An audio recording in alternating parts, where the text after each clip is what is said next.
కానీ ఆయా పార్టీల క్యారియర్స్గా వారియర్స్గా పనిచేసే వాళ్ళు కులాలతో సంబంధం లేకుండా అందరూ పనిచేస్తూ ఉంటారు.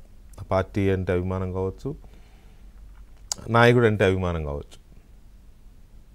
వాళ్ళు ఏమీ చూసుకోరు. వాళ్ళు ఆ పార్టీ మీద అభిమానంతో, నాయకుడి మీద అభిమానంతో ఎదురు పార్టీ వాళ్ళని, ఎదురు నాయకుల్ని విపరీతంగా దాడి చేస్తారు.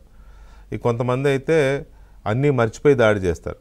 ఈ పద్ధతి కాదు, మనం ఏం చేసినా ఒక మర్యాద, మినిమం బేసిక్స్, మినిమం ఎథిక్స్ ఉండాలి అనేది కూడా మర్చిపోయి శృతిమించి మెప్పు కోసమో లేకపోతే మెహర్బానీ కోసమో చాలా చండాలంగా బిహేవ్ చేస్తారు సోషల్ మీడియాలో కొంతమంది. అలా బిహేవ్ చేయడంలో కూడా వాళ్ళు కులాలు మతాలు ఏమి ఉండవు వాళ్ళకి. మా నాయకుడు మెప్పు నాకు కావాలి, లేకపోతే నేను వాళ్ళను కంట్లో పడాలి, నన్ను గుర్తించాలి అనుకున్నప్పుడు విపరీతమైన ఇది చేస్తారన్నమాట, ఎదుటి వాళ్ళ మీద దాడి చేస్తారు.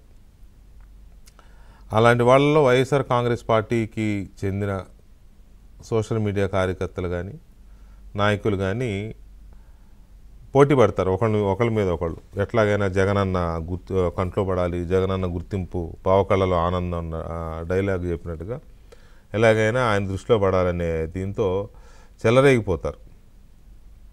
అలా చెలరేగిపోయిన వాళ్ళని మనం గతంలో చాలామందిని చూసాం. లాస్ట్ ఆఫ్కోర్స్ ఇప్పుడు చూస్తున్నాంలే, ఇప్పుడు కూడా అసలు ఏమాత్రం మనుషులు అనే విషయాన్ని కూడా మర్చిపోయి మాట్లాడతారు. పెద్ద చిన్న గౌరవం లేదా ఆడామగ విచక్షణ ఇవేం ఉండవు. చాలా నీచంగా, హేయంగా, హీనంగా మాట్లాడతారు. సరే, వాళ్ళని పట్టించుకునే వాళ్ళు ఉంటారు, పట్టించుకునే వాళ్ళు ఉంటారు. పట్టించుకునే వాళ్ళు చాలా తక్కువ మంది ఉంటారు ప్రతి చిన్నదానికి. పట్టించుకోకుండా ఏదో మరుగుతున్నారులే అని చెప్పేసి ఎవరి పనాలు చేసుకుంటూ వెళ్ళిపోయేవాళ్ళు చాలామంది ఉంటారు. ఇది యువతల వాళ్ళ బాధితుల పరిస్థితి.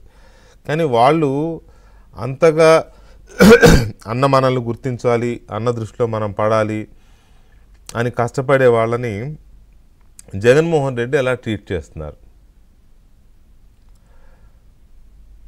పర్టికులర్గా వైఎస్ఆర్ కాంగ్రెస్ పార్టీకి అంటే దళితులకి కొంత పట్టున్న పార్టీ. దళితుల్లో కూడా మళ్ళీ ఒక వర్గం పర్టికులర్గా, అందులో రెండు వర్గాలు ఉంటాయి. అందులో ఒకటి బలమైన వర్గం ఆంధ్రప్రదేశ్లో. ఆ వర్గంలో ఎక్కువ మంది వైఎస్ఆర్ కాంగ్రెస్ పార్టీకి సపోర్టర్స్గా ఉన్నారు. దానికి రీజన్ కూడా ఉంది. ఆ వర్గంలో క్రిస్టియానిటీ ఎక్కువ ఫాలో అవుతారు కాబట్టి, జగన్మోహన్ రెడ్డి కూడా క్రిస్టియన్ కాబట్టి కొంత ఆ ఇది ఉండొచ్చు. కొంత వ్యక్తిగతంగా కూడా అభిమానించేవాళ్ళు అయి ఉండొచ్చు. ఏదైనా తప్పేం లేదు, అభిమానానికి కారణాలు ఎన్నైనా వాళ్ళు చేసే పని ఎలా ఉంటుందనేదే మనం చూడాలి. అది మాట్లాడుకున్నాం ఇప్పుడు మనం. చాలా నీచంగా మనుషుల్లాగా బిహేవ్ చేయరు వాళ్ళు. అలాంటి వాళ్ళనే చూసాం మనం. ఇప్పుడు కూడా ఉన్నారు కొంతమంది, ఇంకా సోషల్ మీడియాలో చూస్తూ ఉంటాం అప్పుడప్పుడు. యూట్యూబ్లో వాళ్ళు మాట్లాడే ఇది, వాళ్ళ హావభావాలు, వాళ్ళ బాడీ లాంగ్వేజ్ అని చూస్తున్నాం. సరే, ప్రతిదానికి ఒక టైం వస్తుంది అనుకోండి, అది వేరే విషయం.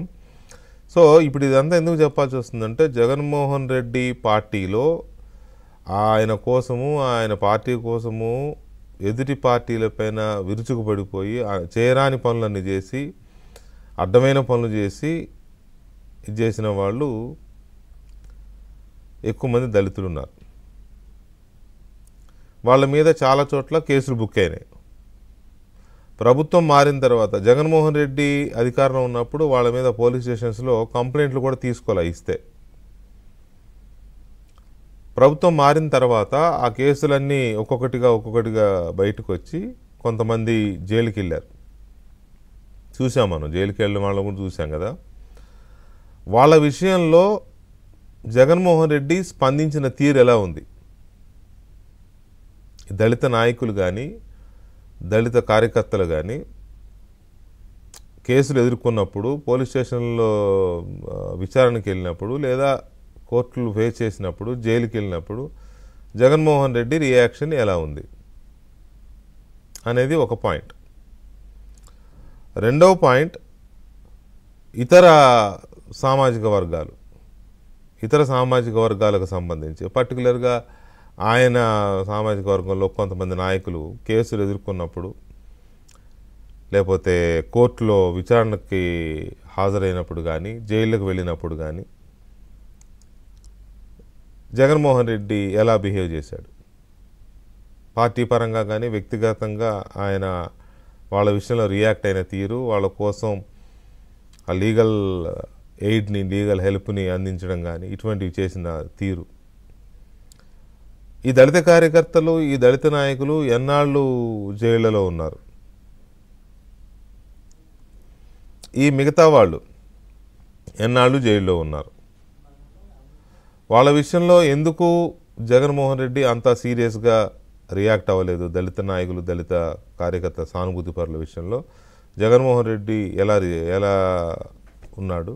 ఎందుకు వాళ్ళ విషయంలో కేర్ తీసుకోలేదు? వీళ్ళ విషయంలో మాత్రం ఇమీడియట్గా లీగల్ టీంని పరుగులు పెట్టించడము, కొంతమందికి ఫైనాన్షియల్ అసిస్టెన్స్ కూడా అందించి మరీ వాళ్ళని, అసలు కొంతమందికి అయితే స్టేషన్ బెయిల్ ఇప్పించి పంపించేలాగా పెద్ద పెద్ద లాయర్లను పెట్టి పంపించడం. ఇది ఇవాళ ఆంధ్రప్రదేశ్ దళిత సమాజంలో జరుగుతున్న చర్చ. ఎందుకు జగన్మోహన్ రెడ్డి కొందరి విషయంలో, ఒక దళితుల విషయంలో ఇలా, దళితేతర విషయంలో ఇలా ఎందుకు బిహేవ్ చేస్తున్నాడు అనేది ఇప్పుడు ఆంధ్రప్రదేశ్ దళిత సమాజంలో మొదలైన చర్చ.